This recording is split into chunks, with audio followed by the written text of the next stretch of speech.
Yes, students, today we start the lesson that is tissue, in which we study about the plant tissue as well as animal tissue.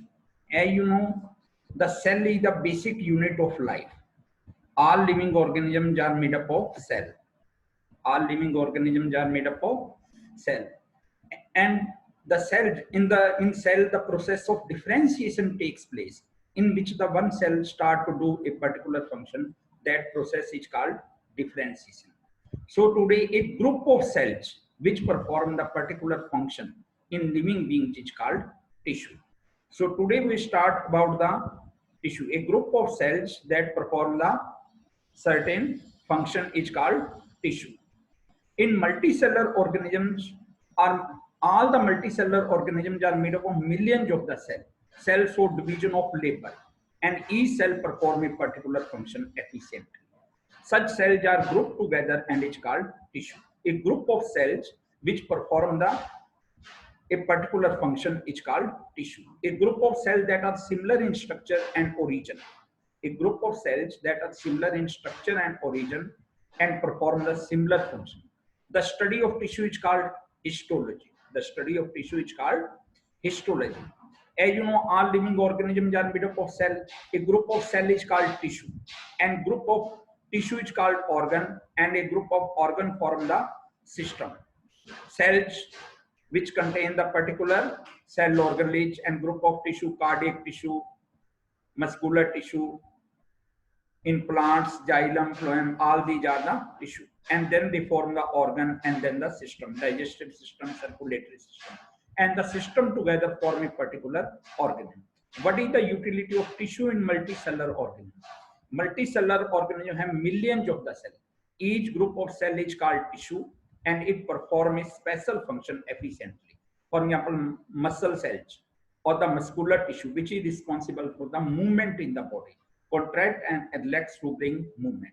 Nerve cells carry message, transmission of nerve impulses, conduction and irritability, response to the stimuli, and blood, which also help in transport of different substances in the body. All are tissues. In plants, vascular tissue, xylem and phloem conduct water and food from one part of the plant to the other. So multicellular organisms show division of the labor. So first of all, I want to tell you difference between animal tissue and the plant tissue.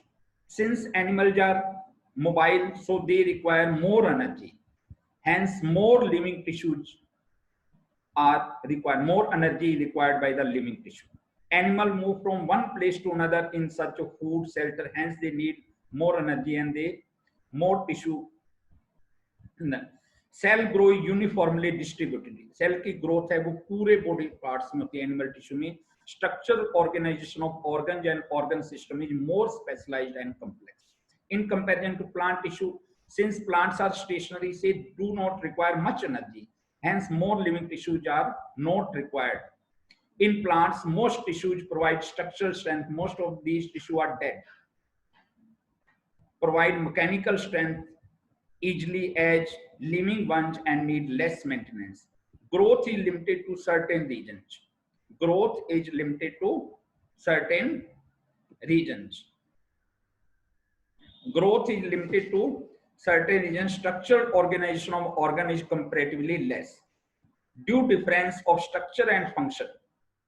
Due difference of structure and Due to difference in structure and function of plants, animals, they are made of different types of tissues.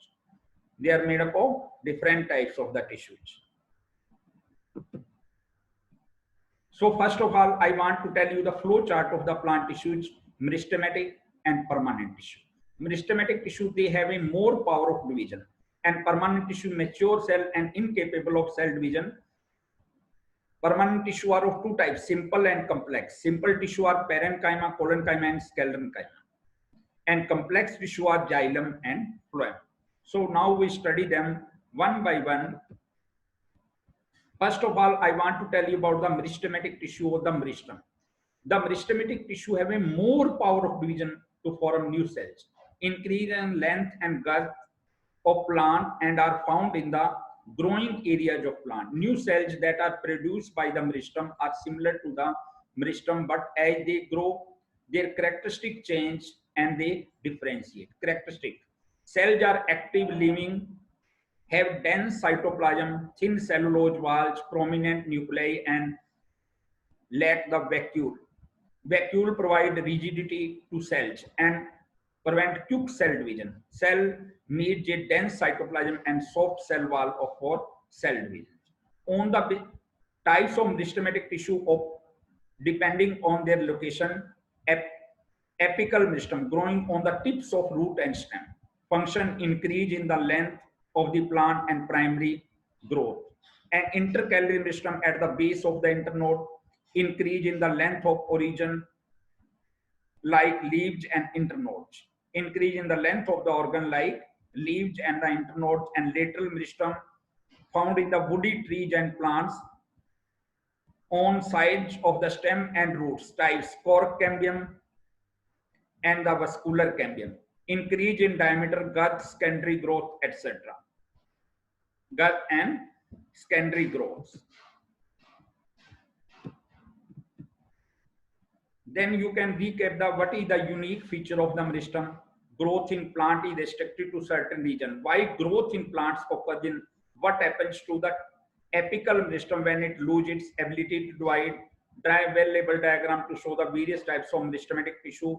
What type of tissue is found at the shoot apex? Name one more plant body where this type of tissue is found. Why vacuoles are absent in the cells of meristematic tissue? Do the roots of plant continue to grow after their tips are removed from region?